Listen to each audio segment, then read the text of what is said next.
Today is Tuesday, May 4th, 2021. Coming up on Roland Martin Unfiltered, DNA test shows that a black man executed in Arkansas had no DNA evidence anywhere near the crime scene. That means Arkansas very well could have executed an innocent brother. CNN's Rick Santorum says he misspoke in his comments regarding Native American culture. Nah, you didn't. Your whiteness was showing. One of the jurors in the Derek Chauvin trial, was at a George Floyd protest rally. Is that grounds for an appeal? And in Arizona, a group of students reenacted the murder of George Floyd for laughs. In New Jersey, a teacher is suspended for yelling at students and calling George Floyd a criminal. In New York, a recent report shows the white police officers are accused of misconduct far more than black police officers. Speaking of New York, we'll be talking with Ray McGuire, who is running for mayor of New York City. In Kentucky, a black police officer is demanding his job back after being fired for providing information to Black Lives Matter protesters. In our Black Business segment, you'll meet a woman who partners black female entrepreneurs with potential funders. It is time to bring the funk on Roland Martin Unfiltered. Let's go.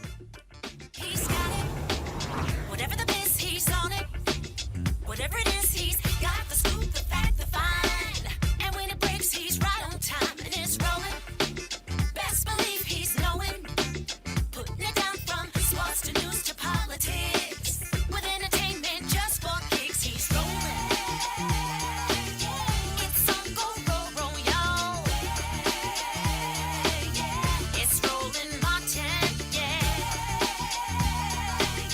rolling with Roland now. He's funky, he's fresh, he's real, the best, you know he's Roland Martin now.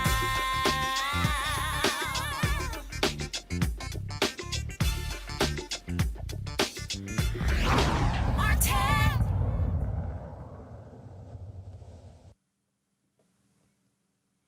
All right, folks. In 1995, an Arkansas jury convicted and sentenced a black man to death for the murder of his white neighbor. Liddell Lee, who maintained his innocence all along, was executed in 2017. Now, 4 years after his execution, a new test requested by the ACLU and the Innocence Project proves that Lee's DNA was not on the evidence a wooden club or a bloody shirt found at the crime scene.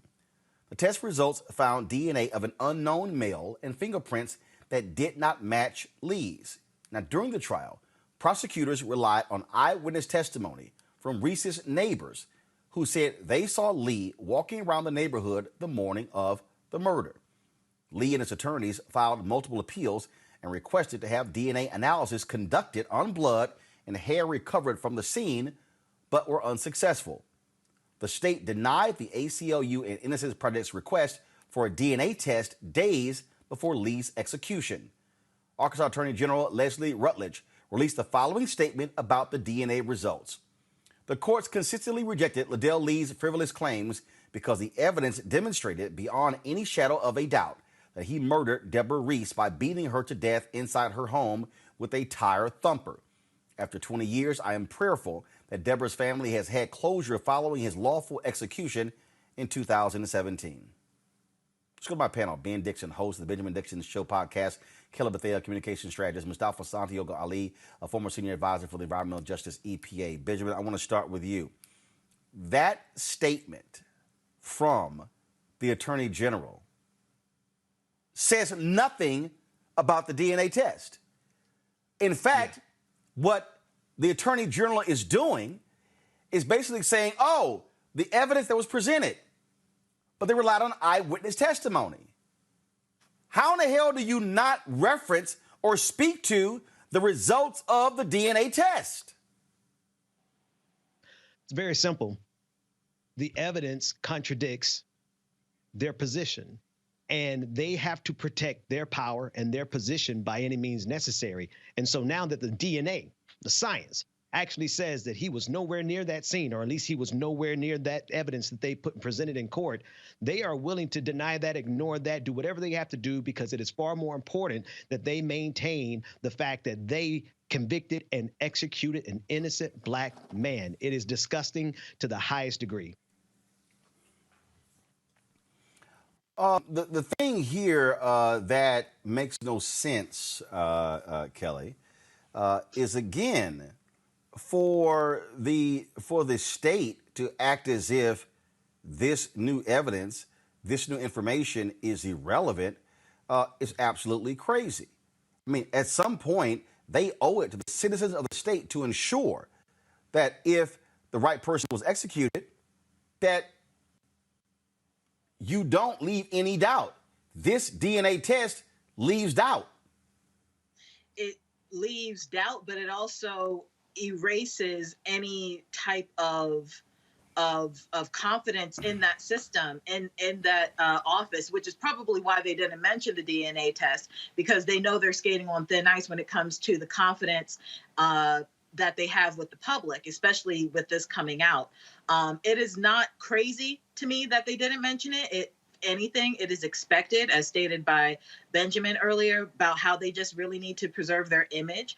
For those who do not want the system to change, as it appears this DA it acts like, meaning, the reform of criminal justice system, the push for more transparency, et cetera. It doesn't seem that she is, in line with that. And for those people, they are skating on thin ice with the country in terms of their confidence, our confidence in them, in terms of them keeping their jobs all together. We're not playing business as usual anymore, because we are slowly but surely coming to the realization that Black Lives Matter. And this is a perfect example of that mentality coming to light, in that people are going to be upset about this. Heads are going to roll because of this. This is not going to be swept under the rug. Something is going to change because of this huge mistake, and they don't want to acknowledge that, so they're just going to, just cover it up as much as they can. I'm reading from a story here, Mustafa, and this is what the story says. It says the Innocence Project in ACLU said 5 of the 6 hairs tested for mitochondrial DNA excluded Lee as the source. Lee could not be, quote, excluded as a potential source in one of the hairs. Quote, mitochondrial DNA testing analyzes DNA shared by all individuals in a common maternal line, including distant relatives. It can be used to exclude known individuals as the source, but cannot be the basis for absolute identification or individualization. This is according to the press release put out by the ACLU and the Innocence Project. Now, this is also important to state as well. According to the testing, again, the DNA of the unknown male was found on the wooden club that was reportedly the murder weapon. Quote, the testing concluded there is, quote, moderate support that blood on Lee's left shoe could belong to Reese.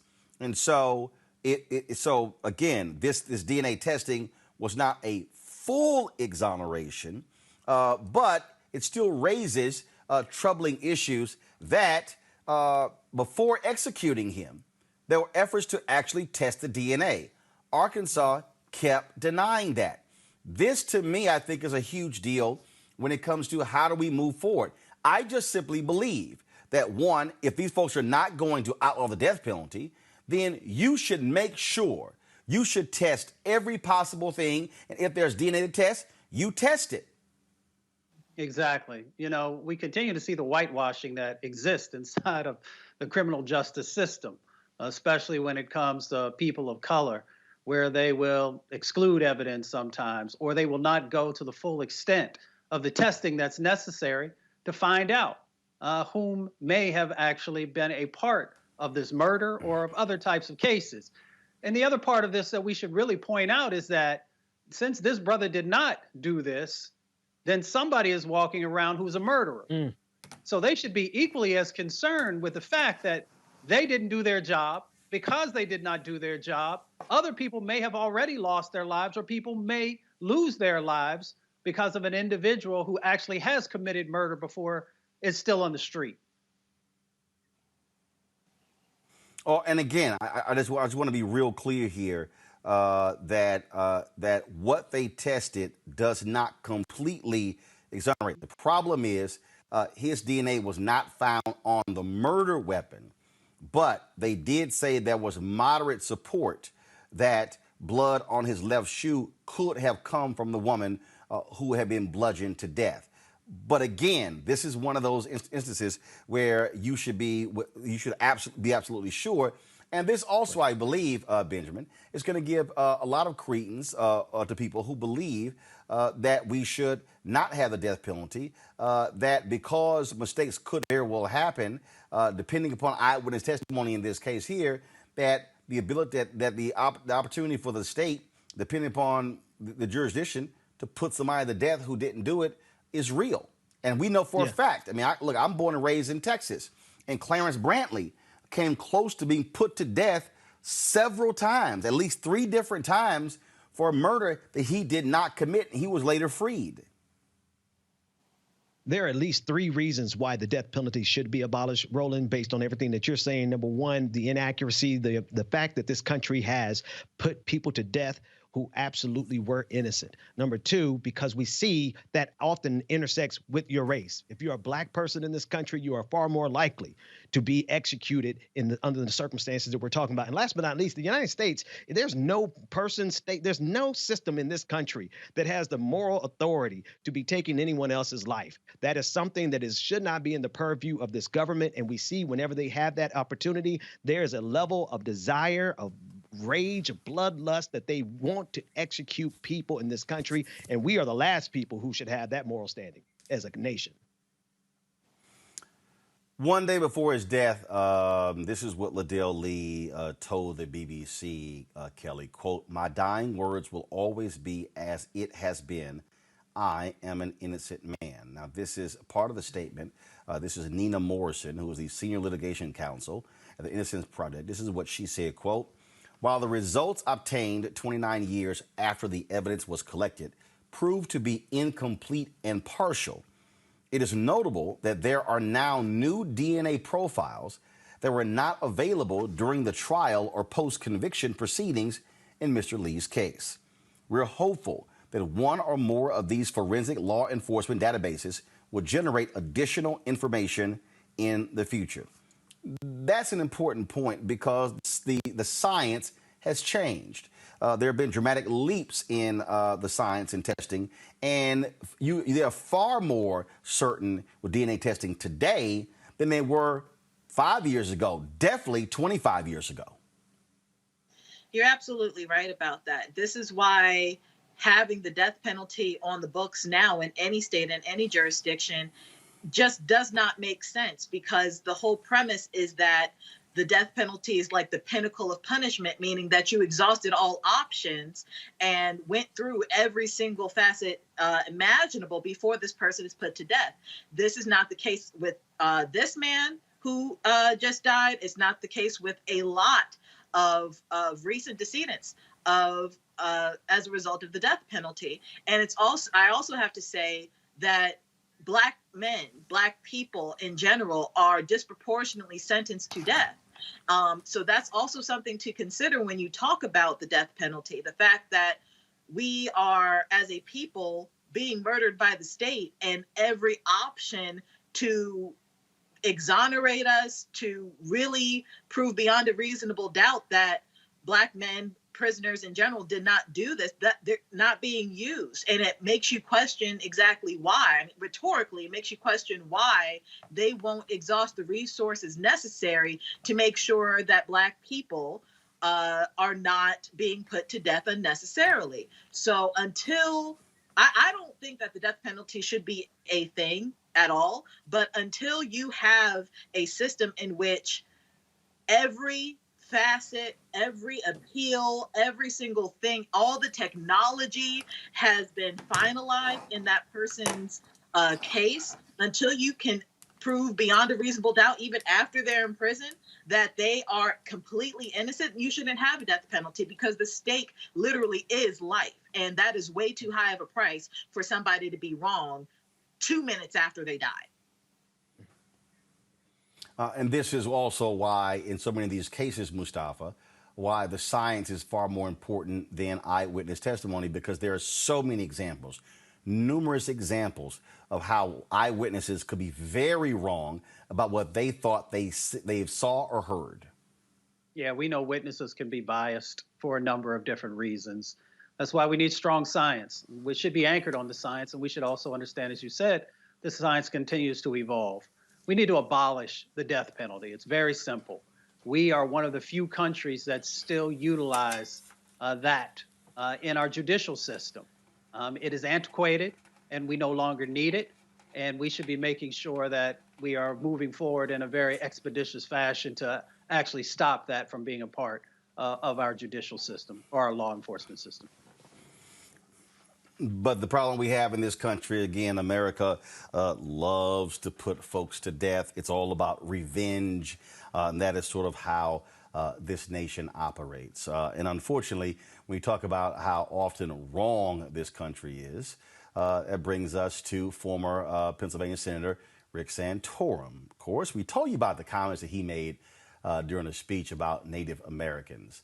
If we have that, let's play it again so y'all can hear what this idiot had to say, and then we're going to play what he said last night on CNN in trying to walk it back. So these were the initial comments made by former U.S. Senator, Republican, and CNN commentator Rick Santorum. I want to bring in former Republican legislators Charlie Dent and Rick Santorum, but first I have wood to chop with Santorum, and this is the piece of sound that I need to talk to you about right here. Wrong. Okay, all right, folks. So I want us to play the initial statement that Rick Santorum made. Do we have that? That was from last night on CNN. All right, so we should have had it independently. Fine, go ahead and play that video. If you think about this country, I don't know of any other country in the world that was settled predominantly by people who were coming to practice their faith. They came here because they were not allowed to practice their particular faith in their own country, and so they came here mostly from Europe, and they set up a country that was based on Judeo-Christian principles. If you think of other countries like Italy and Greece and China and Turkey and places like that, they've all sort of changed over time. I mean, they've been there for millennia in many cases, and their culture has sort of evolved over time. But not us. We came here and created a blank slate. We birthed a nation from nothing. I mean, there's nothing here. I mean, yes, we have Native Americans, but candidly, that there isn't much Native American culture in American culture. Now, Rick, two problems. One, it's not accurate. There is a lot of affect from the Native culture on America. Absolutely. And there are a lot of people here who believe in that. And this seemed like you were trying to erase diversity in the interest of some white Christian right. No. Just to be clear, what I was not saying is that Native American culture.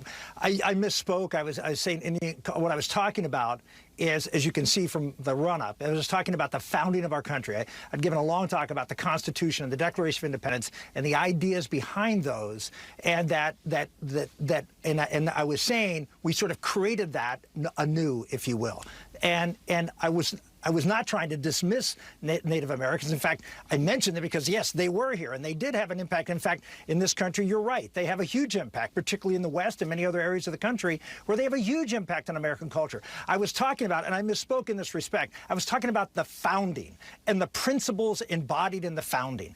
I would never, and people have said, oh, I'm trying to, dismiss what we did to the Native Americans. Far from it. The way we treated Native Americans was horrific. It goes against every bone and everything I've ever fought for as a leader in the Congress. I believe, as our founding document says, that we are endowed by a Creator with unalienable rights and that we are all equal. And when we treat people as other or less than human, that's when every country gets into problem. We did it with the Native Americans. We did it with respect to African Americans. I believe we're doing it with children in the womb today. So this is very personal and very passionate that we can't treat people as different or other, and we get into a lot of problems. So I wasn't saying any of the things that the social media world is saying that I was saying. I was simply talking about the founding documents of the United States, not the colonies, but the United States was based on these principles of freedom of conscience, religious liberty, and the importance of that as a building block. Okay, enough of that BS. So this is what he said in his original statement. Quote, "We birth a nation from nothing. I mean, there's nothing here. I mean, yes, we have Native Americans, but candidly, there isn't much Native American culture in American culture." That's what he said. So here's what I need folks watching to understand. We discussed this yesterday with Senator Tim Scott's comments about no, America not being a racist country. And then you have all the white folks, especially on Fox News and conservative media, who are so angered and bothered by what they call no systemic racism, which we all know is an absolute lie. And what I keep trying to explain to folks, Kelly, even yesterday when people, I saw Amanda Seals was angry with Vice President Kamala Harris's answer to Senator Tim Scott. But the reality is this.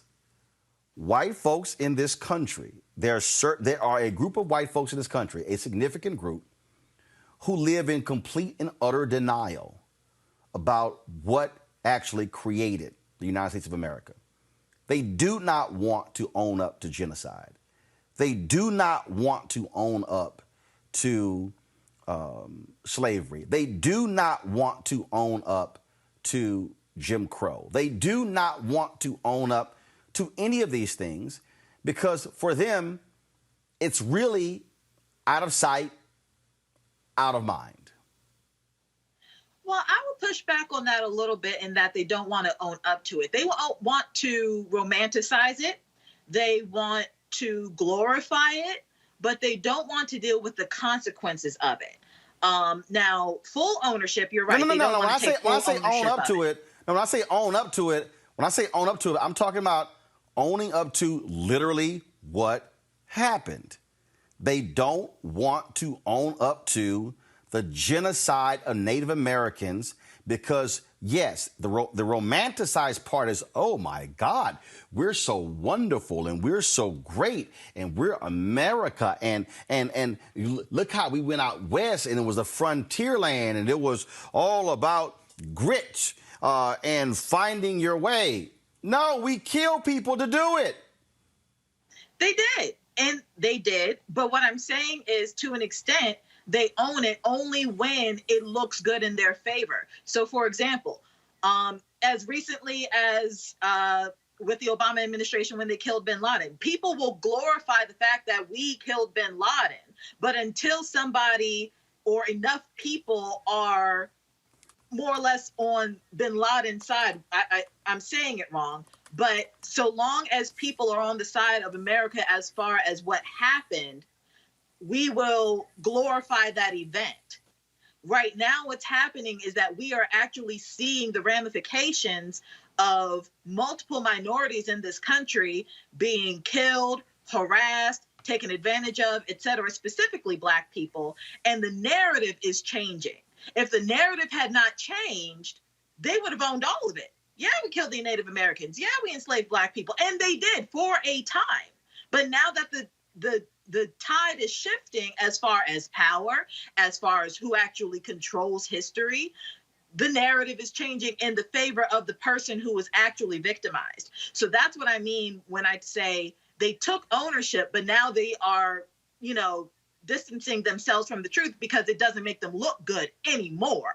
So when it comes to Santorum, he was absolutely what he said was very much revisionist history, but he meant every word of it. So this whole, I wasn't meaning this, I wasn't meaning that. I was talking about just, how we came to be as Americans. Well, you killed Americans to be American. That is the truth.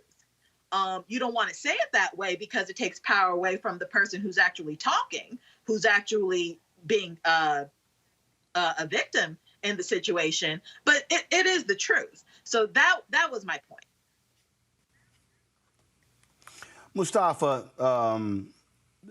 there is a book that is called Hitler's American Model. the United States and the making of Nazi race law.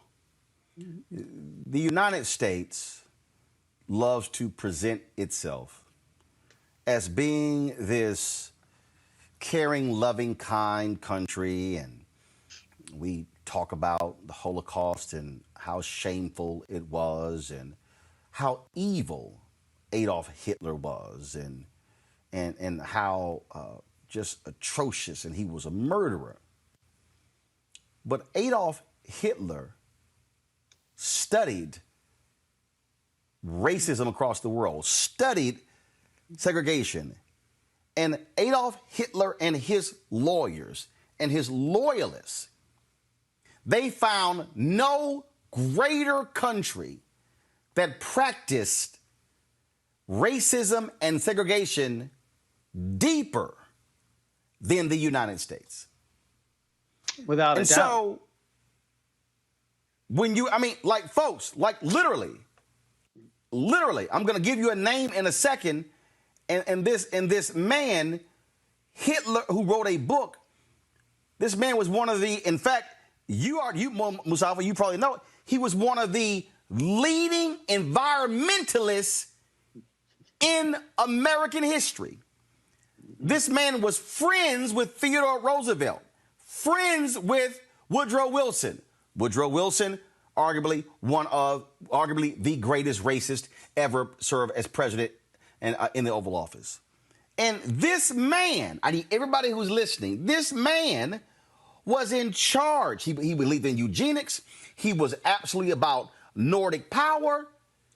And this was a man who was in power in the country.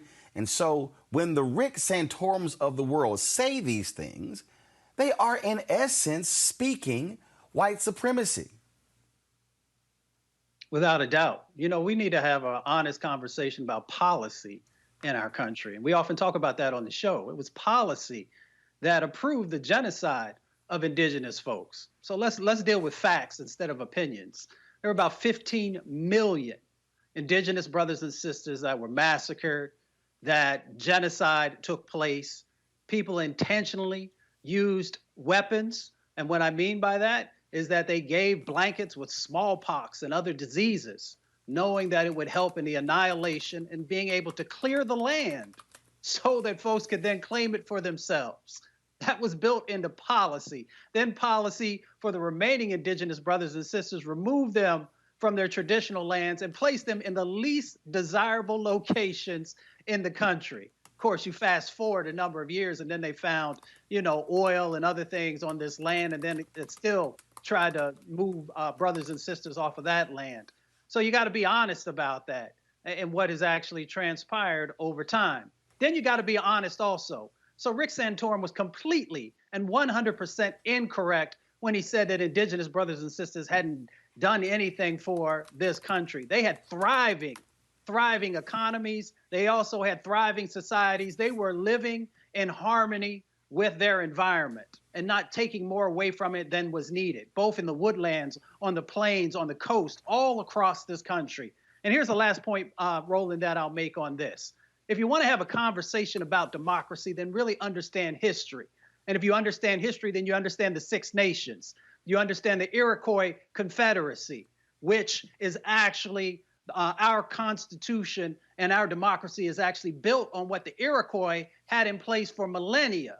So if you want to have an honest conversation, Rick Santorum, then one, you need to open up a book or you need to be quiet. But see, here's the deal, though, Ben. They don't want to have an honest conversation because the conversation. Actually, let me take that back. They are having an honest conversation. They're having an honest conversation because what they're so angry about right now is that everything in America has been defined by whiteness. It has been defined through the lens of whiteness. And so what they're angry about, that's why they hate Nicole Hannah-Jones.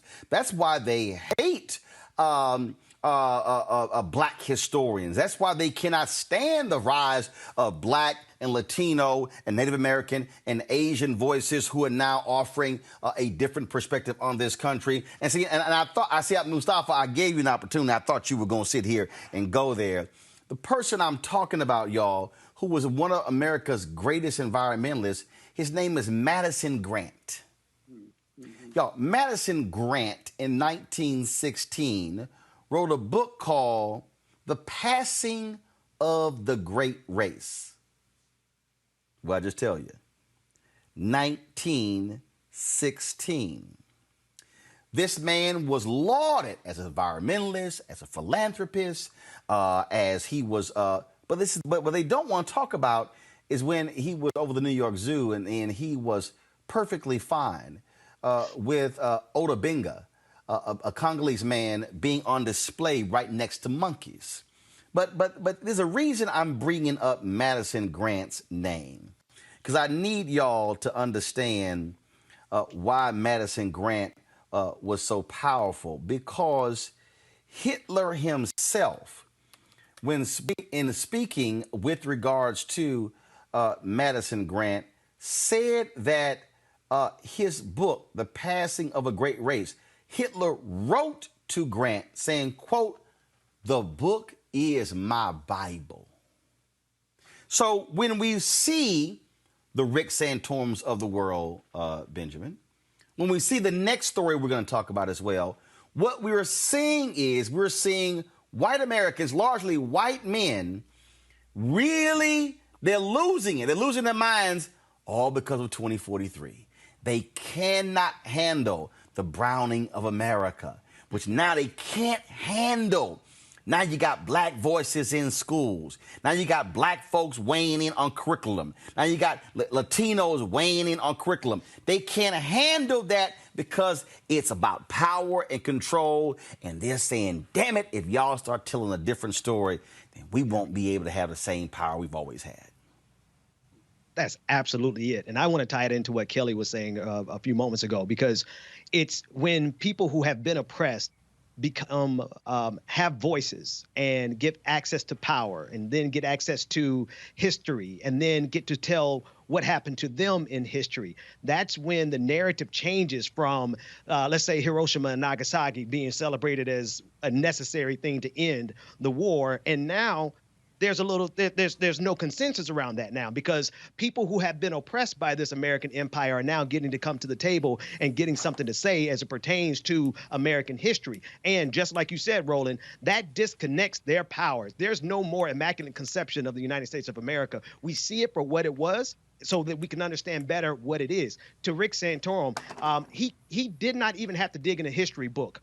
All he had to do was to look at the 1988 resolution from the U.S. Senate, which recognized the Iroquois Confederacy as having an impact on the 13 colonies being formed into a confederacy. And so he doesn't even know his history as a former sitting senator from his home state. That said, I also don't believe he cares, Roland, because there is, again, the disconnect between what happened and the narrative that had been told all of this time. Black folks are getting to tell our own histories. Native Americans are getting ready to tell their own histories. And marginalized people across the globe are getting ready to be able to speak about what this empire has been since its foundation. But what I need everybody listening to understand is that what we have to contend with is that white supremacy was so significant and just woven into the fabric of America that even today, Rick Santorum served in the United States Senate. I just need everybody to understand that right now in the United States Senate, the senior senator from Mississippi sits at the very desk that Jefferson Davis sat at.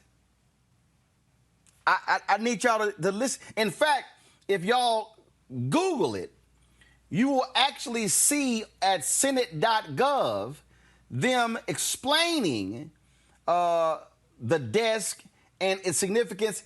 And y'all got to remember, this was voted on by the United States Senate. They voted on a monument to one of the greatest racists and traitors in American history who led the Confederacy. But not just that. The office building where the senators reside in D.C., is named after Richard Russell, who was the leading Southern Dixiecrat, along with Jim Eastland from Mississippi. Russell from Georgia, Eastland from Mississippi. So I just need y'all, again, so every single day, when they go back to their offices, and when you constituents, when you come to D.C., and you say, I'm going to meet my senator, and where's their office? It's in the Russell building. Folks like, you going to the Russell building? Yes, the Russell building. Well, who's the Russell in the Russell building? Richard Russell. That right there is how they have ingrained this in, and we're not supposed to say anything. David Kaluuya wins the Oscar Best Supporting Actor for Judas and the Black Messiah. But the very building named after the man who authorized the murder of Fred Hampton, his name is still on the building, J. Edgar Hoover. And so you got white folks running around, and you got black folks doing the same thing, repeating stuff, not realizing what they're even saying. Today in Tennessee, during a debate about education on the floor of the General Assembly, this is what Republican Representative Justin Lafferty claimed the 3-5 compromise was about when they were writing the Constitution. Y'all, my God, listen to this. The 3-5 compromise, and I've not looked this up, I'm rolling off of memory here, so bear with me, came after we decided to declare our Declaration of Independence to Britain, who was at the time a world power that we can't comprehend today. They wrapped the entire globe. We were a speck on a cow's butt that stood up and told them, we're not going to take your garbage anymore. We don't tell that story these days. Was it perfect? Absolutely not. Slavery at the time was a part of world history. We drugged that with us. Our founders, who we don't quote anymore, we can go and see their writings anywhere, anytime we want to, because we've got these computers in our pockets these days, or we can make the trip to D.C. and look at their libraries. They wrote frequently and for long times about what this stain of slavery would do to our country. They knew that there would be a reckoning, and they warned us about it. Nobody I've heard, I'm not going to point fingers, I'm sorry. I didn't mean to start to do that. I have not heard anybody talk about the words of the men that founded this country, that put this together, that gave us this opportunity to be here today, to live in the greatest country in the world. We have so neglected what it was that set us apart from the rest of the world that I'm ashamed today. I'm ashamed at how we have let it go to pot like we have, that we are at each other like we are, that we have to have legislation to talk about what it is that we're teaching in our classrooms. I'm sure everybody's finished writing down their answer to the 3-5 compromise. I'm going to go back to that for just a second. The northern states, and again, something you don't hear about in the dialogue today, the northern states for a long time had abolitionist movements. Europe, England, our parent country, if you will, had abolitionist movements against slavery for a long time. When we got to the United States of America, the northern states knew that they could not defeat the British without the help of the South. They knew it. They had to have the materials, the resources of the South in order to challenge the greatest empire on the planet. So what did we do? We're faced with a dilemma. We're faced with a challenge. Does half of a nation, north of the Mason-Dixon line for reference, try to take on the greatest empire in the world while the supplies in the South are fed to their enemies? What sense does that make? You've all ran for office. You strategize when you do that. You think you'd strategize when you try to start a country, right? We ended up biting a bitter, bitter pill that haunts us today. And we did it to lay the foundation for all of this that we enjoy in this country. For as much as we scream and fight and argue, there is no place in this world that I'd rather live and call home. The 3-5 compromise was a direct effort to ensure that southern states never got the population necessary to continue the practice of slavery everywhere else in the country. What does that mean? Appropriation based on population. That's how we pick. Everybody in here knows we've got 9, I hope I'm right, 9 state representatives. By limiting the number of population in the count, they specifically limited the number of representatives that would be available in the slave-holding states, and they did it for the purpose of ending slavery, well before Abraham Lincoln, well before a Civil War. Do we talk about that? I don't hear that anywhere in this conversation across the country. I don't know how we've gotten here. I don't know what we do about it, but talking about changing our history, changing's not the right word. Talking about incorporating another view of history while ignoring the very writings that we have access to is no way to go about it.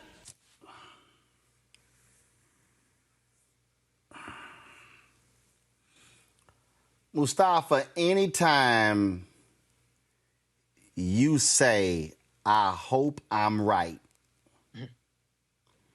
right there, you might want to sit your ass down.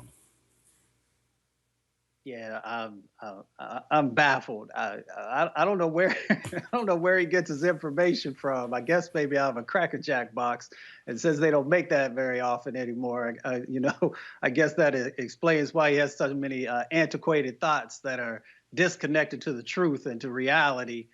American history is what it is. We know the atrocities that have happened, and they need to be called out. We don't have to whitewash everything. But what we do have to do is make sure as we're moving forward that we're not bringing the sins of the past into the decision-making that has to happen if we want to be a 21st century country. And when you have individuals like this who, seem to be uneducated, whether it is through experiences or through the books that he has not read, evidently, it's a dangerous situation. And folks should realize these are elected officials who are spouting revisionist history, who are spouting information that is incorrect and is dangerous, because there is a part of our country that feeds off of this type of,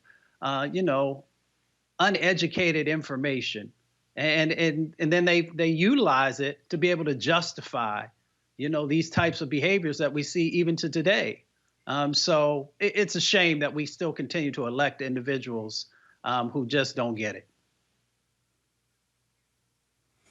The thing that that just really cracks me up about all of this is, again, you have this idiot who stands up there and says this, Ben, and he really think he teaching.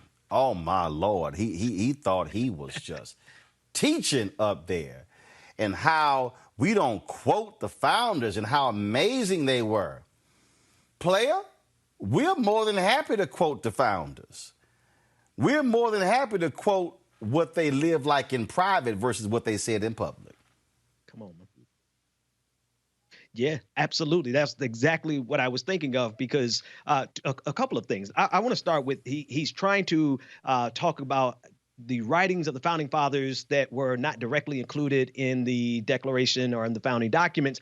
But he didn't talk about the fact that Thomas Jefferson, who was a slave owner himself, but he wrote about the evils of the slave trade. And through that, obviously, he's talking about the evils of slavery. Yet that portion was intentionally taken out by the Continental Congress, right? So it was a statement that the United States did not want to make the statement that slavery was evil. That is a historical fact as well. Now, this is not to venerate Thomas Jefferson, because he owned slaves.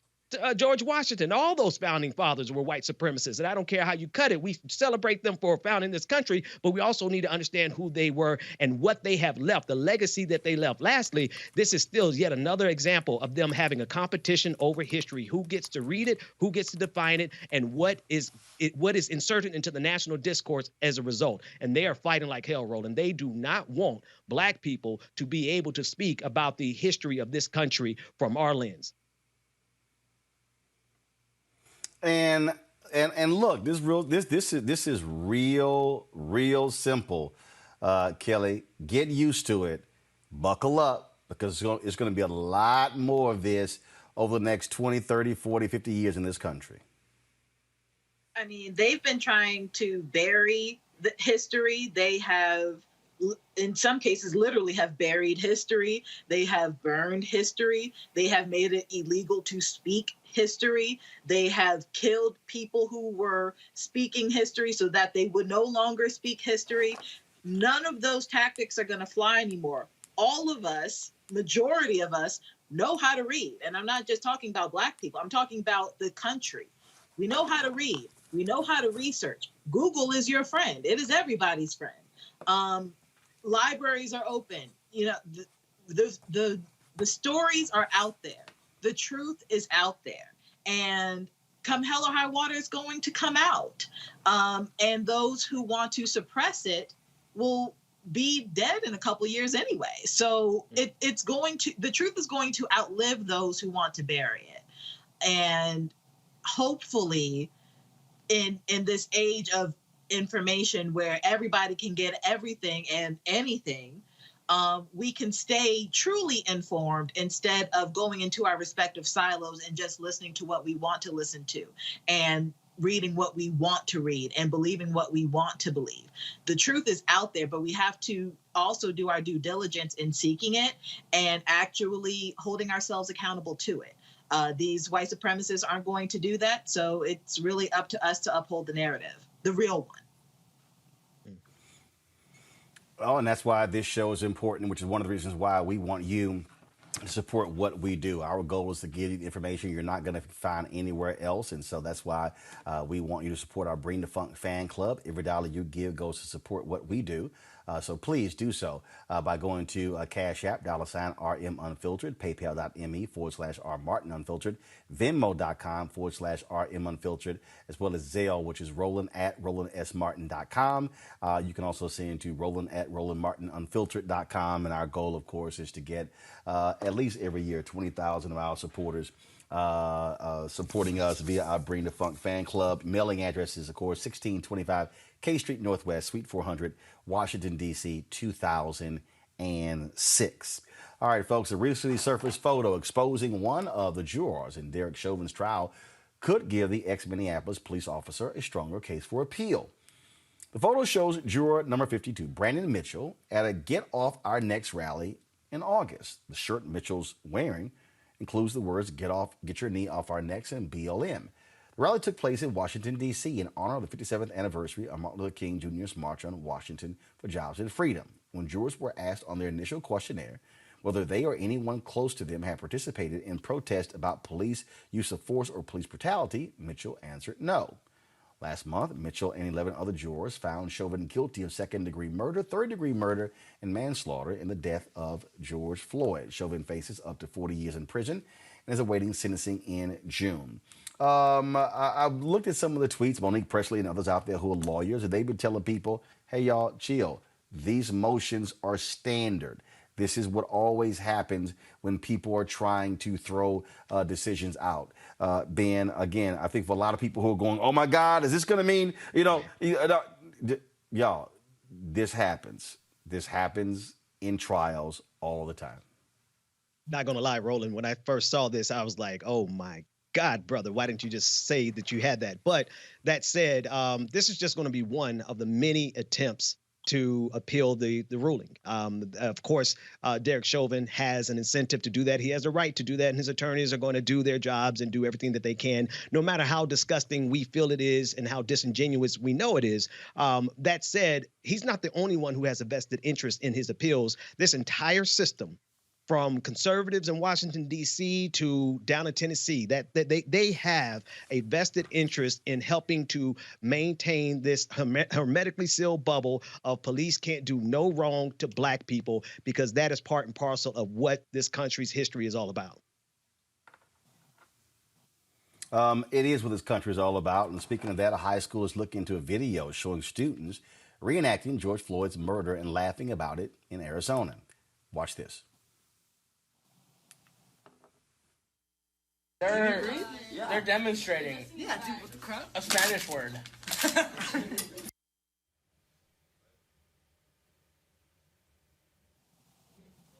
In high school in Gilbert, Arizona, they reportedly recreated the incident to tease a black student. In an email to parents, the school principal says all parties involved were disciplined according to the school district's policy. Kelly. It's absolutely disgusting. And this, if I'm not mistaken, this is the same high school where they were on TikTok last June saying the N-word everywhere. Like, this is a racist high school, it seems like. And if I'm not mistaken, when in that video, they did it in front of like the only black student in the class. So to me, correct me if I'm wrong, that definitely feels like a hate crime to me. And they should be treated as the racist hate crime committers that they are. But for the school principal to act like, oh, they've been disciplined, if that discipline does not involve expulsion and, letters to colleges that they want to apply to saying that these children are racist and they were raised as such, then any other type of discipline is it doesn't matter. It is not enough. But this goes back to what we were talking about earlier in regards to these people wanting to revise history and act like, oh, they're just, demonstrating. This isn't a big deal. The kids get it from somewhere. It's not coming out of thin air. They're raised this way. And hopefully, as time passes, even those kids will die out and we'll just keep moving on in progress. But this was absolutely disgusting to watch. And then, of course, we have what happened in New Jersey, where a teacher has been suspended for yelling at his black students and calling George Floyd a effing criminal. Jersey City Public Schools announced Howard Zlotkin would not have access to Dickinson High School or its students after his climate change lesson turned into an offensive rant. Zlotkin criticized the Black Lives Matter movement and berated 4 black students, demanding they write essays on George Floyd. The school district said they were appalled by Zlotkin's statements, profanity, disrespect, and treatment of his students. These are the people who are teaching our children, Mustafa. Yeah, well, we should tell the fullness of this story as well. Zlotkin was allowed to come back to work, and it wasn't until the parents actually went to the media, and there was a second video that came out, and then they actually suspended him. It's amazing. You got teachers who are supposed to be putting something positive into young people. Young people are surrounded by negativity. When they come to school and when they are going through the process of learning, you're supposed to give them something that's going to help them to be able to move forward. And we just can't have these types of individuals having that type of influence over our kids. And they need to go. They need to go quickly because you can't take chances, exposing kids to additional trauma. I agree with that, and this is also why it's important for us to look. One of the reasons why I'm a huge believer, in charter schools. I'm all for us being in control of our own education, educating our children, and controlling all of the money. So thank goodness this fool is not in the classroom, and so. So be it. All right, y'all, got to go to a break. We come back. We're going to talk about a couple of police cases of misconduct, one out of New York City, then another out of Kentucky, where a black officer who gave information to Black Lives Matter protesters now wants his job back. Well, let's see. Some people have killed black people and gotten their jobs back. Let's see what happens with him. We'll discuss that next on Roland Martin Unfiltered. Are you trying to say that as of January 20th, that President Trump will be president? That depends on what happens on Wednesday. President Trump won this election. And you think the election was stolen? Absolutely. At this point, we do not know who has prevailed in the election. This fraud was systemic, and I dare say it was effective. This is a contested election. President Trump won by a landslide. Hold them this way.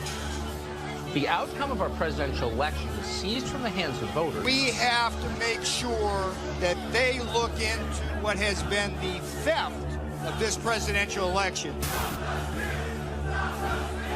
Joe Biden lost and President Trump won. Whatever happens to President Trump, he is still the elected president. I would love to see this election overturned. No one believes that this guy got 80 million votes. It doesn't feel right. It doesn't look right. No ragtag group of liberal activists will be allowed to steal this election. The president wasn't defeated by huge numbers. In fact, he may not have been defeated at all.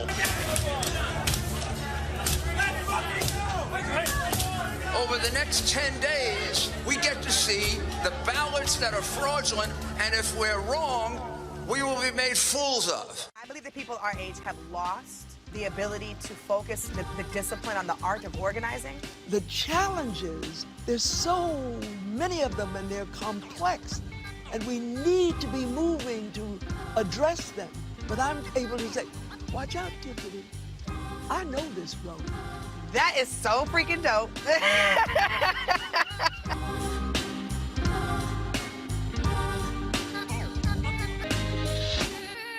This is the year of the woman.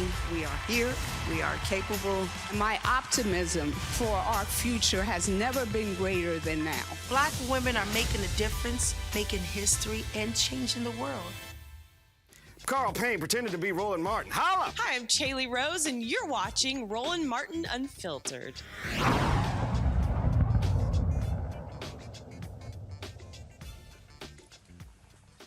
All right, folks, y'all can definitely go see that Janetta B. Cole and Tiffany Lofton discussion on my Facebook page right now. You can also see the one with Andrew Young and Black Voters Matter founder Cliff Albright. Just simply be pinned at the top, so go ahead and check that out.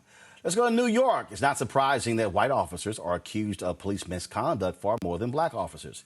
In fact, in New York, white officers make up 61% of their misconduct cases, while 14% of black officers and 23% of Latinos face misconduct charges. The city's police unions have pushed back against public disclosure of misconduct records, but those records have been released with the repeal of 50A, the state law barring such disclosures.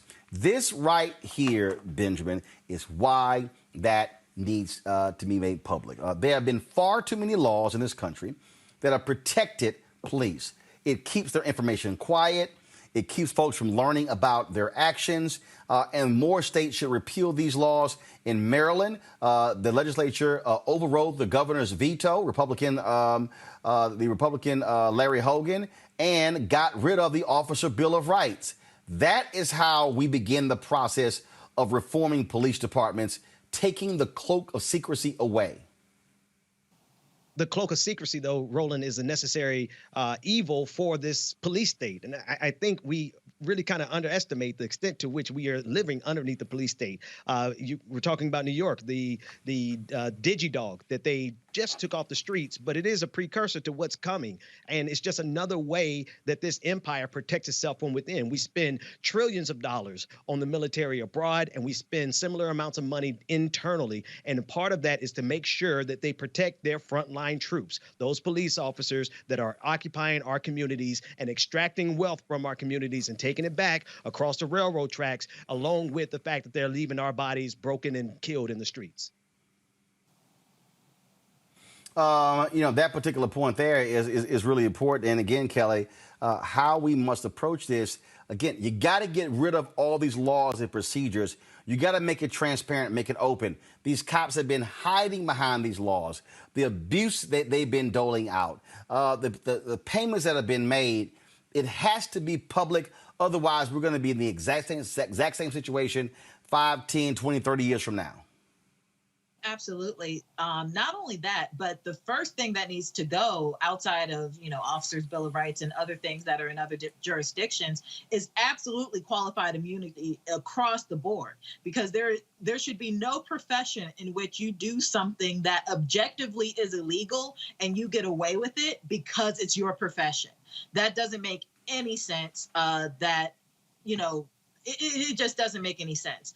But more pointedly, when I saw this article and I was reading the stats on it, it just proves just how much Black people are not making this up. This is a reason. There is a reason for this distrust. There's a reason for the fear that Black people have when it comes to officers, police, law enforcement in general, particularly white people, but officers across the board, because you have people of other colors in the force who think blue above all. And there's a reason for the distrust. There's a reason for the fear. And to have laws on the books now, such as qualified immunity, such as a whole nother Bill of Rights for just because you're in another profession, and sweeping things under the rug and justifying other things, it's disgusting. It is disgusting. It is absurd. It needs to change. And the only way that any type of trust can be restored when it comes to the public and law enforcement is for things like this to get off the books. Mustafa, to have the information, and then you also are able to see how race plays a role in this. Yeah, Ben and Kelly are correct. You know, if you want to dismantle these systemic racist systems, then you have to have transparency. You got to put sunlight or a spotlight on it, because if you don't, then you don't know where you have to make the investments and what has to go. Now, of course, we all know many of the elements that need to be changed, those that need to be discarded, and this is a step in the right direction. But we know that there are a number of other steps that have to happen over the next couple of years. We have a new administration. We have a new Department of Justice, and they play a role also in helping us to be able to dismantle these systems and to make sure there's real accountability in the process. So now's the time. It is a time, and I think you're seeing sort of the reaction here. I can't wait to hear what y'all got to say about this story. A black cop has filed a lawsuit demanding his job back in Kentucky. In February, Jervis Middleton was fired for allegedly providing sensitive information to Black Lives Matter protesters. In his complaint, Middleton says the police department has a long history of racial discrimination without accountability. A 13-year veteran accuses the department of tolerating racism, racial slurs, and profiling and harassing Black Lexington residents. He's asking a judge for damages for humiliation, embarrassment, emotional distress, and mental anguish. That's a new one. That's a new one, Ben. Yeah, Roland, we found the good cop, and they fired him. I mean, what he's doing, what he stood up for, absolutely is true. And I think he believed, and I feel bad for that brother, but he believed that he could do the right thing in that position. But we have to understand what that position is really all about. That position is not about protecting and serving, particularly Black people, but it's there to protect capital. It's there to protect this power structure. It's there to protect the elites. And he found out the hard way. Now, you said it before we went to break, and I think it was said perfectly. He lost his job doing this, but police officers can kill Black folks and get their job right back. This is going to be interesting to see how this one plays out, Kelly. I'm actually concerned about the fact that he was fired at all. Now, granted, usually whistleblower statutes and protections are more so on the federal level of things, but there's something to be said about a police officer who, frankly, was trying to do the right thing. And the way that this story is shaped, it sounds as though he was whistleblowing and he was fired because he was trying to do a good thing. So the fact that he was fired at all, I feel like there should be a case there. The fact that he was wrongly fired, but also the fact that he was acting more or less in the position of a whistleblower and was penalized for it. We have protections on the books for whistleblowers, and this law enforcement jurisdiction just seems to have ignored all of that. So I would look more into that more than anything, because there may be a case there as well. Yeah, I'm laughing about this one, Mustafa, and I can't wait to see where this one goes. This is sort of a reversal than what we're normally talking about for a cop to get his job back. But also, this shows the double standard. So if you're going to take this police officer's job away, why didn't you take the police officers who were having conversations with white nationalists, who were at some of the rallies that were going on, and telling them, you might not want to go this way, or we're going to have a blockade here, or we're going to do that. So that just goes once again to show that there's this double system, one where Black folks, whether you're wearing a uniform or not, are treated in one form and fashion. And if you're white, then you get the leniency, or you get the, even a pat on the back in some instances. Speaking of pat on the back, folks, in Florida, an elementary school principal is under investigation after a parent filmed the principal and a school clerk paddling her 6-year-old daughter. A teacher's assistant called the mother saying her child damaged a computer and needed to come up to the school to pay for the damages. When the mother arrived, this is how they decided to discipline the child.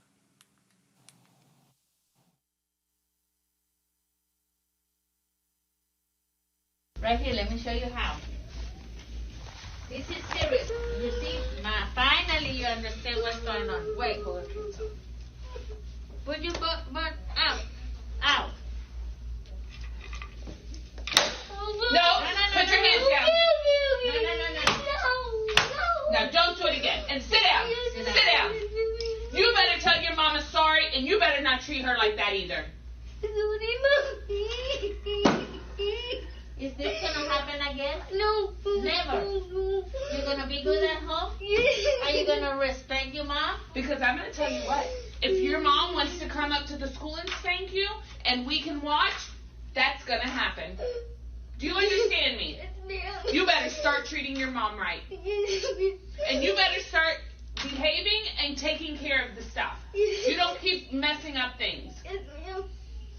So disappointed in you. Next time you come to the office, this is gonna happen again. Every time you come to the office, you understand that? You wanna come back to the office again? Because you come very often. You wanna keep coming to the office? You're gonna come back?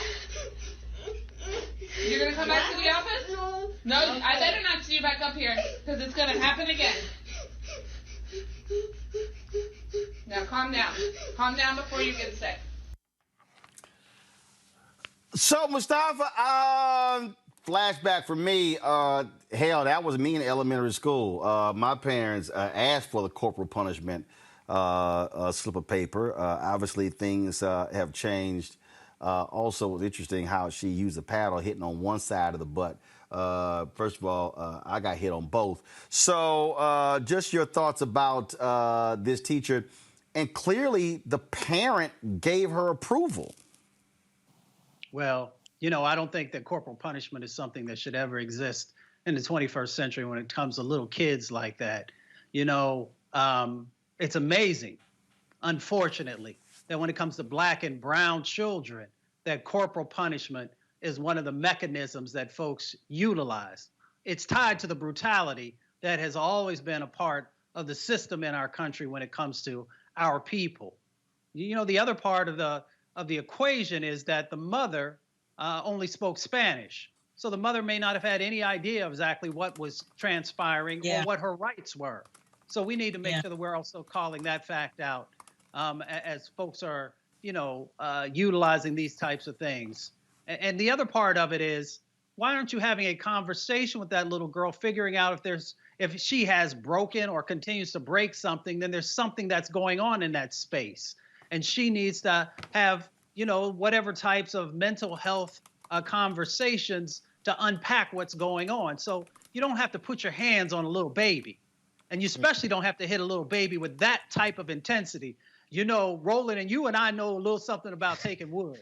And we know that that is not a comfortable position. So you definitely don't do it to a little baby. No, actually, I didn't take wood when I pledged Alpha. I took wood in elementary, middle school, high school because my parents signed it. So I know. I mean, again, that experience, I've been there. Now, here's the whole deal. I understand. Here's my deal. I don't know. I can't say, Kelly, if the parent didn't know what was going on. The parent was filming it. So the question here's the question. People are mad at the principal, but does the parent, what do we say to the parent if they gave their permission? And let me throw this one in here. What if the parent did the paddling instead of the principal?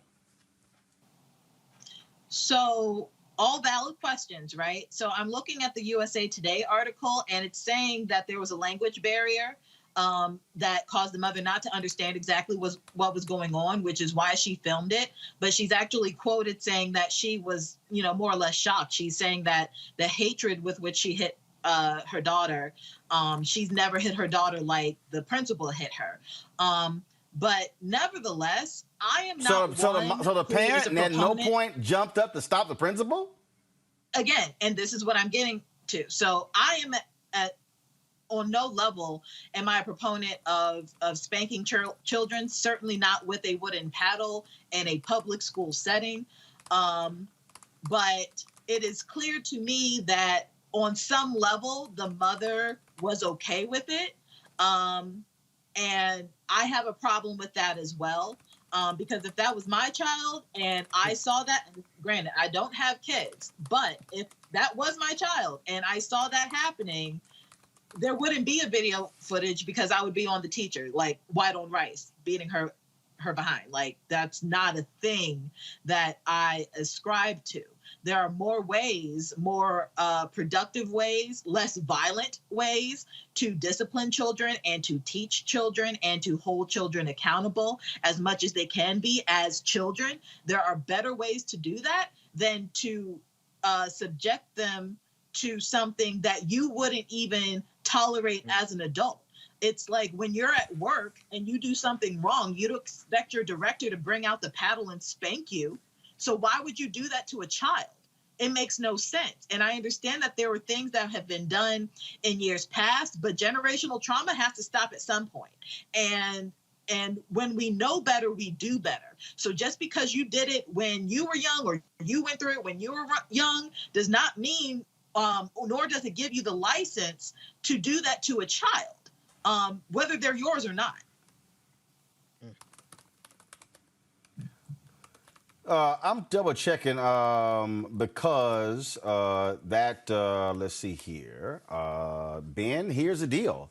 Right now, corporal punishment is still legal in 20 states in the United States. This is not me saying what it was like in my past. 20 states right now still allow it. And I'm gonna pull up exactly what those 20 states are. Go ahead.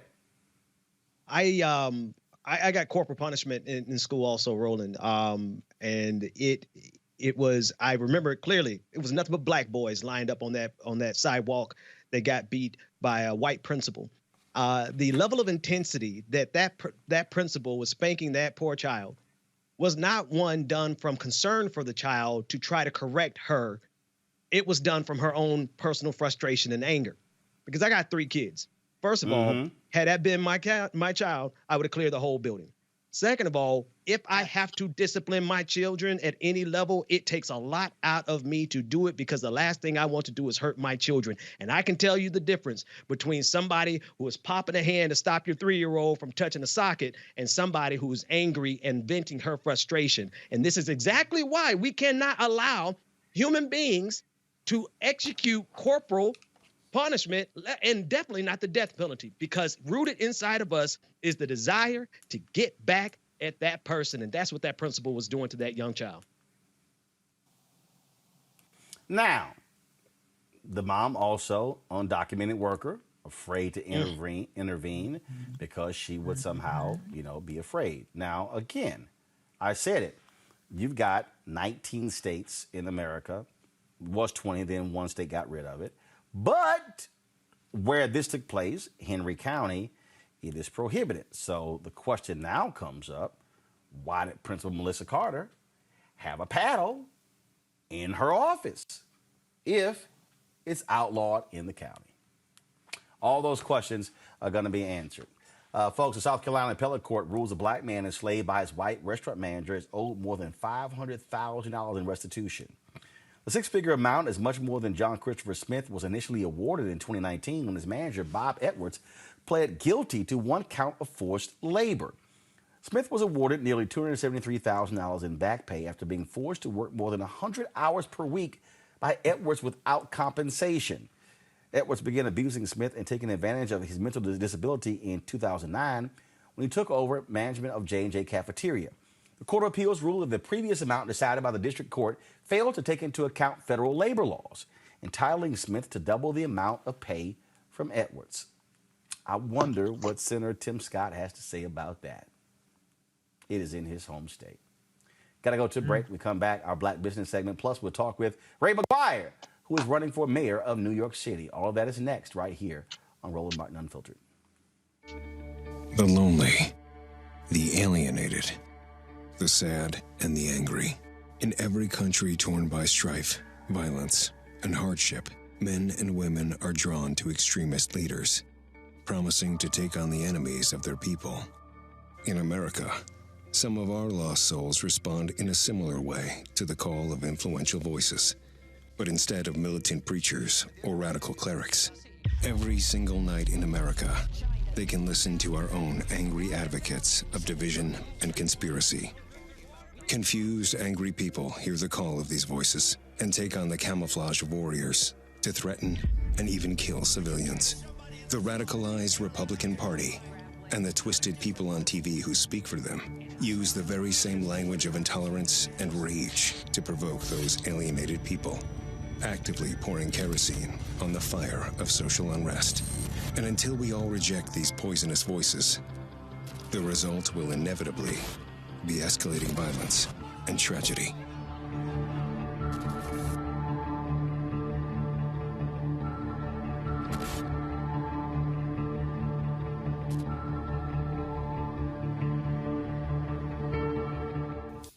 Black women are fierce, brilliant, courageous, dope.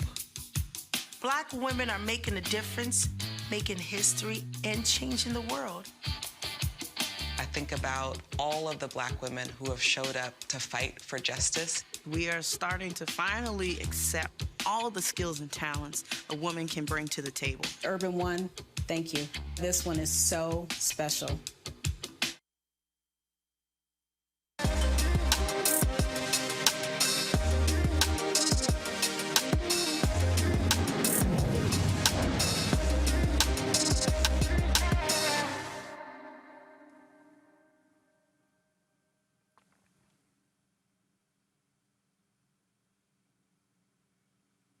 I heard nothing on the audio.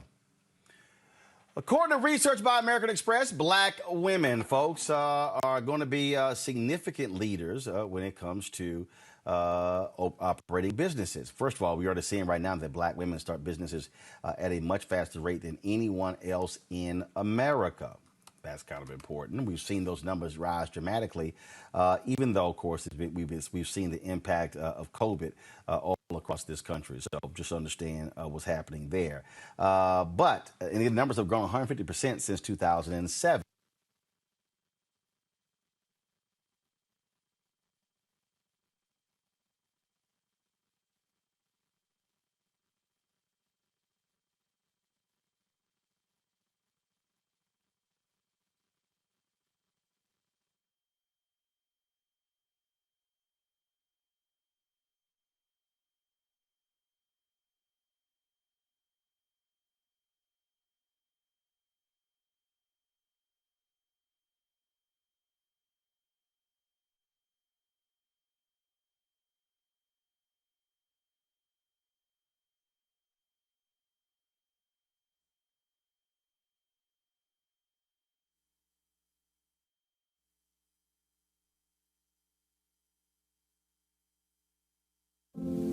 I believe that it's movement time again.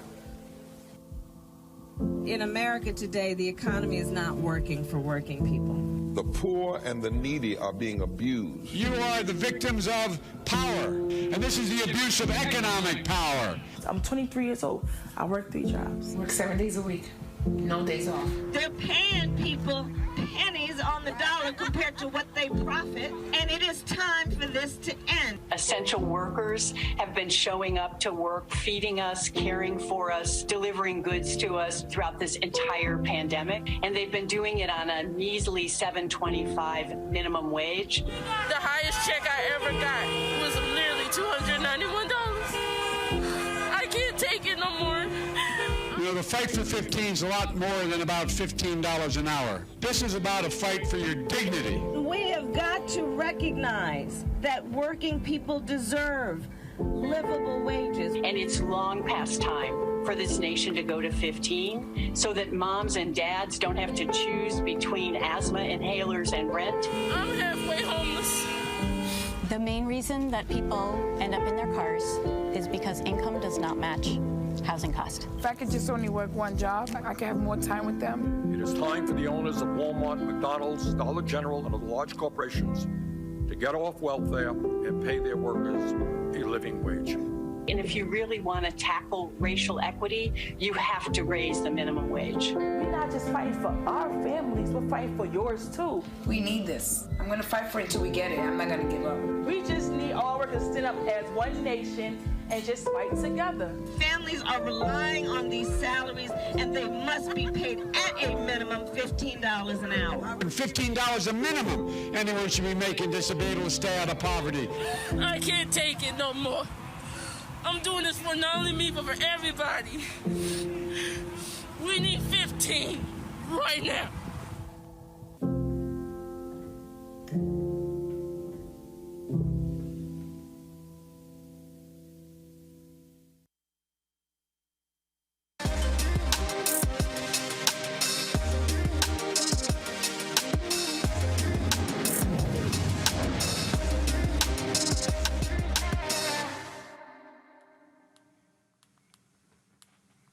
All right, folks, sorry about that. We lost my signal, but we are back. Black women are leading the way when it comes to opening businesses. Since 2007, the number of companies owned by black women has grown by over 150%.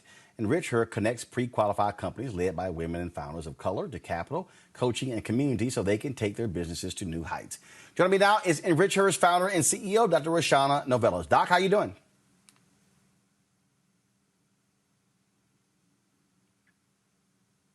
I don't hear Dr. Novellos.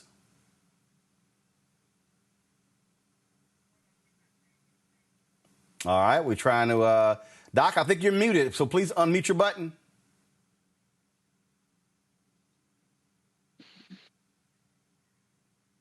Yeah. All right, trying to figure out why Doc, all right, let's figure out, Dr. Novellos, can you hear me? I can hear you now. All right, yes. You got me? Yes, I have you now. All right, now you can hear me. All right, cool. All right, so first of all, how many business owned black women have you helped with EnrichHER since you started? Yeah, so we've helped over 168 women connect with $14 million since we started, and our goal in the next 3 years is to get up to $100 million in funds to support Black-owned businesses. And so when you talk about the help, first of all, how do these women connect you? Do you go through some sort of interview process, some sort of vetting process? Are they from a different part of the country, or are they from all over the country? So EnrichHER supports real business owners that have customer cash flows and revenues and just need money to grow. So we've supported businesses from over 47 states, and 100% of the companies that we've supported are still in operation and thriving. So we talk about those numbers and some of the revenue. So is there a minimum revenue number that you have, a minimum number that you should be in business and employees as well? So most of the companies have at least 100,000 in revenues, and essentially we need to make sure that the companies have the cash flow necessary to support the loans. And so if you are at the idea stage, maybe you don't have enough money to pay yourself and pay your vendors and your and have any reserves. So we focus on businesses that have direct impact in the community, that are employing other people of color. And we know that getting this infusion of cash will have that direct impact on businesses that can withstand the test of time. And so what are you now seeing? And that now we're still dealing with this, with the COVID age. A lot of folks could not qualify for PPP loans. Are you seeing an uptick? Are you seeing more folks reaching out to you for help? More people are reaching out to us for help for many reasons. One, we are more innovative than financial institutions in the fact that we use community, market analytics, trend analysis, whereas most traditional financial resources look at what was going on 2 years ago. In addition, our entire team is diverse and reflects the community in which we serve. So we provide trusted advice from diverse financial experts to these communities. So in the pandemic and even before the pandemic, we have a robust community of small business owners that are seeking our support and help. Questions for our panelists? I'll start with Kelly. Kelly, what's your question for Dr. Novelis? Goals do you have as the founder of this organization? Where do you see it 5-10 years from now, and how do you think it'll help even broader audiences outside of who you're also helping right now? Yes, it is our vision to deploy billions of dollars to diverse entrepreneurs who are well qualified. The simple fact of the matter is diverse people have the most grit, the most know-how, the most ability to navigate through ups and downs, yet the traditional financial institutions have no incentive to innovate to support us. So EnrichHER will be the go-to destination for these companies to get as much money as they want, whenever they want, because we understand fundamentally that they have the capability to persevere and they deserve to have their own economic power. Mustafa, your question. Yes, thank you, Dr. Novelis, for everything that you're doing. I'm always curious, since I have a background in the federal government, understanding that there are trillions of dollars that are wrapped up in contracting and subcontracting opportunities. Does that play into the education, the teaching, or the access that you all help folks to be able to navigate? Yeah, it's critical to have the knowledge on how you manage cash flows so that you can prepare for a government contract. The simple fact of the matter is, to secure a government contract, it takes a sales cycle. And once you start that work, it's net 30, net 60, right? And a lot of companies led by people that look like me, they don't have that cash reserve necessary to be able to strategically handle those government contracts. So as an essential tenet of the training that we provide, we teach how to manage these cash flows so that you can position your business to handle whatever kind of contract or opportunity comes your way. All right, then, Dr. Novelis, we certainly appreciate it. How can people get more information? Yes, everyone can go to EnrichHER.com. That's EnrichHER.com. Sign up for our newsletter. We provide over $50,000 in financing opportunities every single week. All right. Well, we certainly appreciate it. Thank you so very much for joining us on today's show. Thank you. All right, folks. Mayoral races are happening all across the country. We, of course, spent some time in St. Louis with Tashara Jones, who's elected mayor there. New York City has a huge race that's coming up, all about to replace Bill de Blasio. The primary will take place on June 22nd. General election on November 2nd. One of the folks who is running to take over for de Blasio is Ray McGuire. He joins us right now. Ray, welcome to Roland Martin Unfiltered. Dr. Martin, how you getting along today? Doing great. It is a packed field. A lot of people who are jumped in this particular race. Last polling I saw had you still in single digits. How are you going to break through? What is the messaging that you're going to lay out to reach voters there to come out on top? So first, let me acknowledge that the highest vote getter today is undecided. So I am actively out talking to undecided with what is the greatest, most inclusive economic comeback plan in the history of this city. My platform includes the following: it's the economics. The comeback plan is 500,000 jobs. Go big, go small, go forward. It is safety and justice, and it's education. And when I go out and communicate this to New Yorkers in the boroughs, in the subway stations, in the cathedrals, in the mosque, in the churches, and in the synagogues, people are responding. In the subway stations. So people are responding. People want something different. I haven't been termed out. I haven't served in any administrations, especially any failed administrations. I haven't run for office, and I'm not looking for promotions. So people want something different. They want somebody who's got a track record. And if I go out and they understand the arc of my story and the plan that I have for the comeback in this city, people are responding. So I'm quite confident with the momentum that we have. I am inspired by those who have stepped up to say, I am the right person to lead this city, not only those who have profile, but those who have no profile. So I'm confident that on June 22nd. You see the arc of my. Yes. You see the arc of my story. What is that story? What is that story?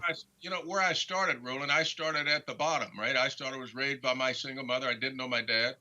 At any point in time, my mother worked 3 jobs, and then she became a social worker. And my mother, along with my grandparents, raised me and my 2 brothers, along with half a dozen foster children. So I know what it's like not to have. I know what it's like to struggle. And based on my mother's sacrifices, I was able to leave home when I was 16. I took a Greyhound bus around New England by myself, looking for education. There's a teacher who said, if you're as good as they say you are here, go test yourself against the big boys and girls in the East.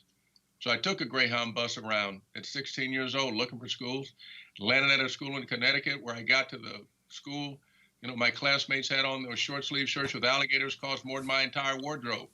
And I was able to do okay there. And I applied to colleges and got into college. Went to Harvard College and then on to Harvard Law School and Harvard Business School. So I came to New York City with 3 things.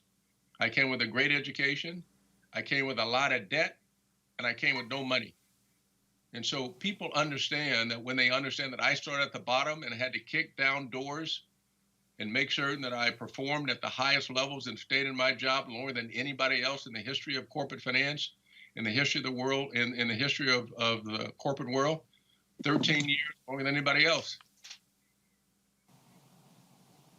Are you concerned, though, that that not enough people are hearing that story and instead they just say, oh, here's a Wall Street dude trying to buy himself into the mayoral office?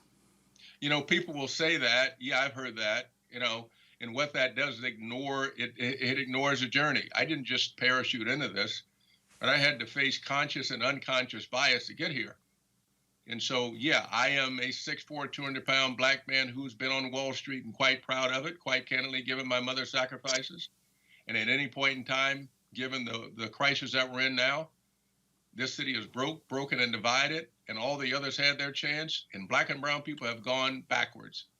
So somebody who's been in the room, who's made the investment in the community, who's made certain that others got the opportunity, I extended the ladder the way the civil rights leaders extended the ladder to me.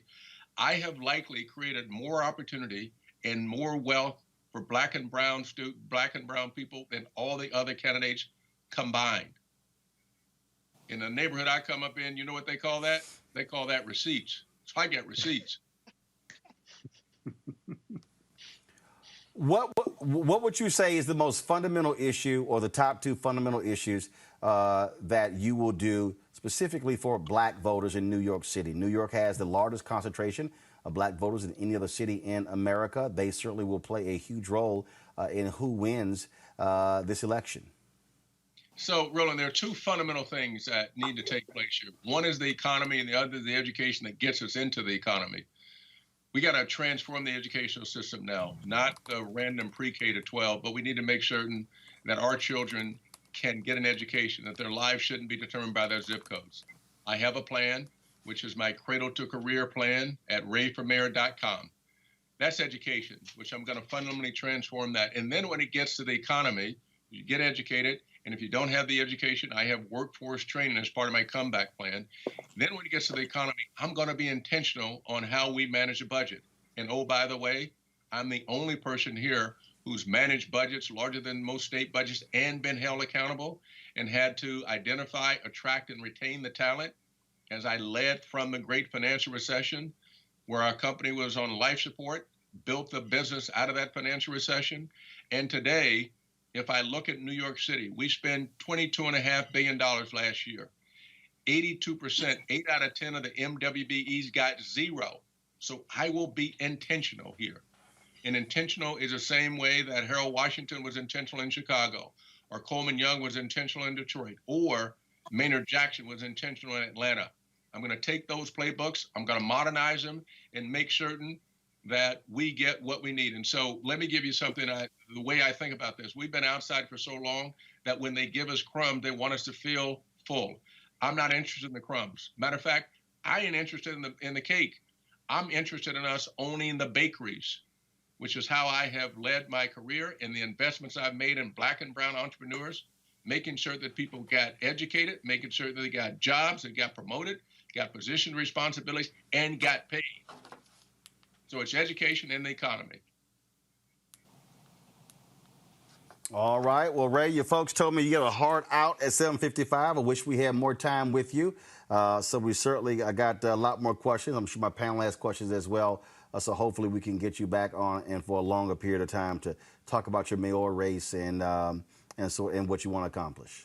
I appreciate you, and a lot of respect and admiration for all you do. Your leadership is exemplary. So thank you for having me, and I look forward to returning.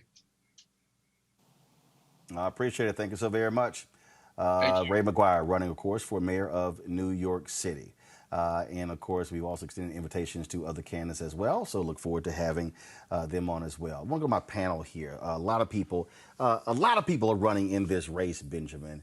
And it's very easy to only focus on. I mean, Andrew Yang is getting a lot of attention, how well he's doing as well. Did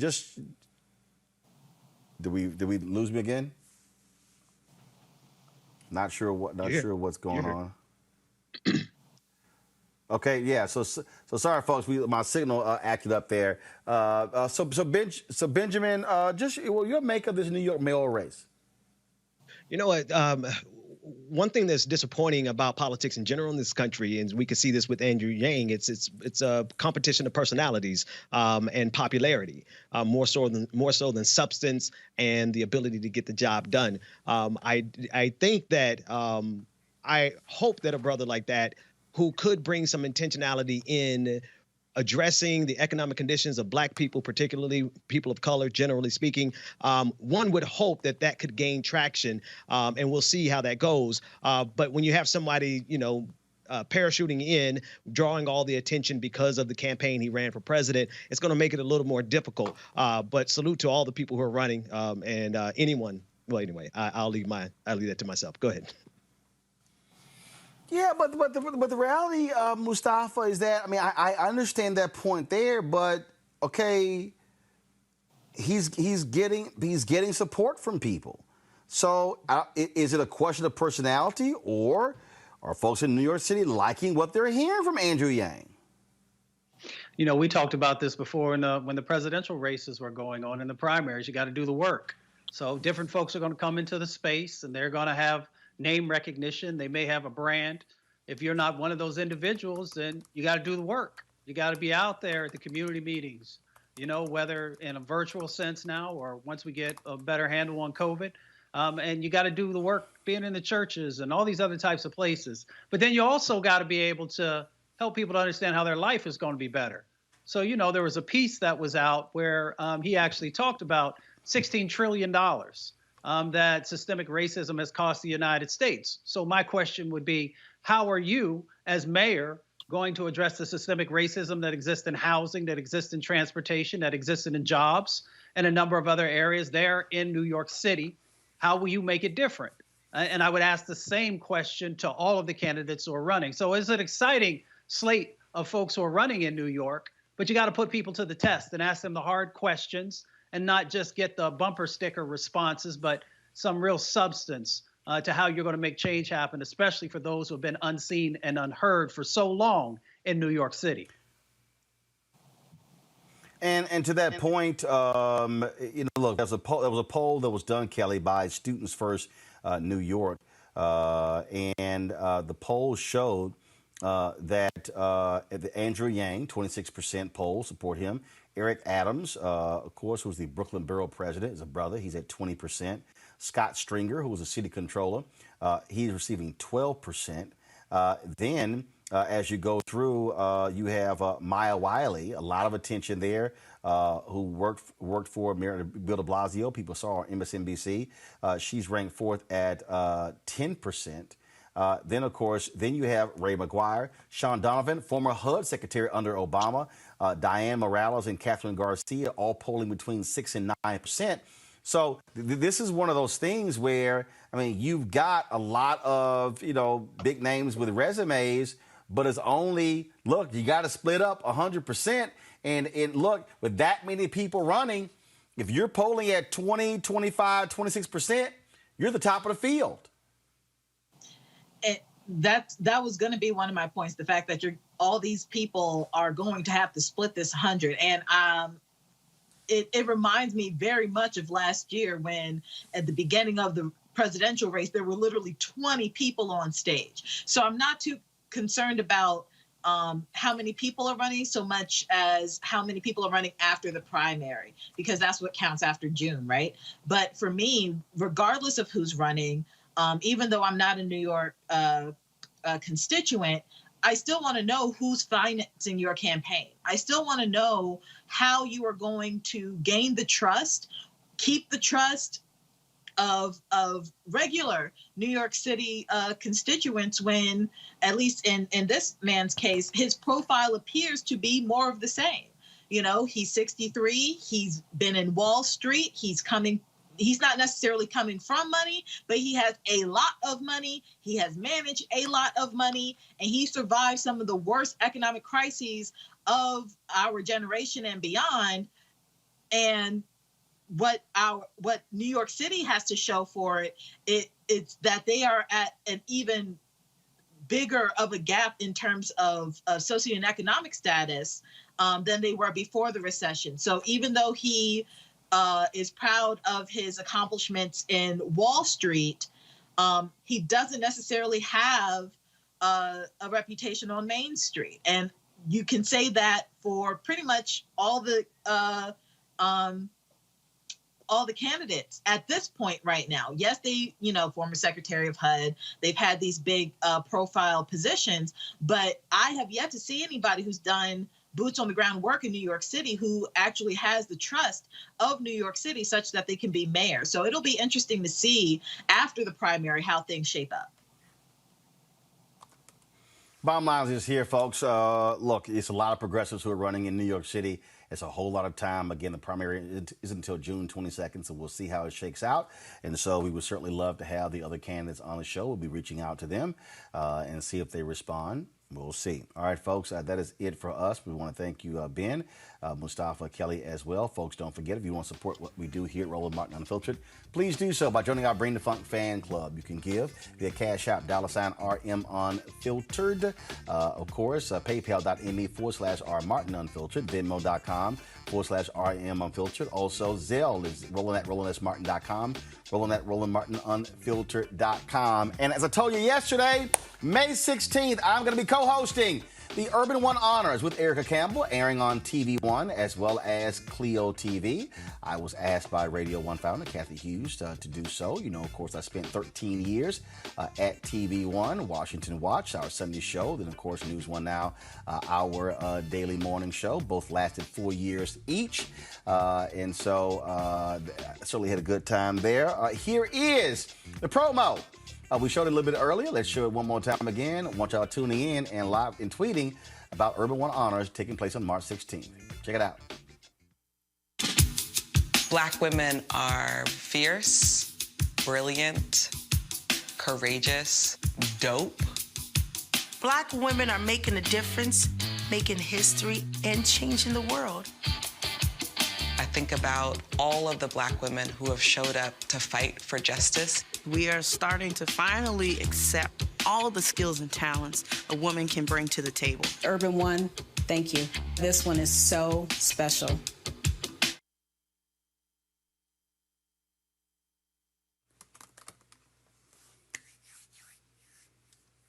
All right, folks. Looking forward to that again, May 16th.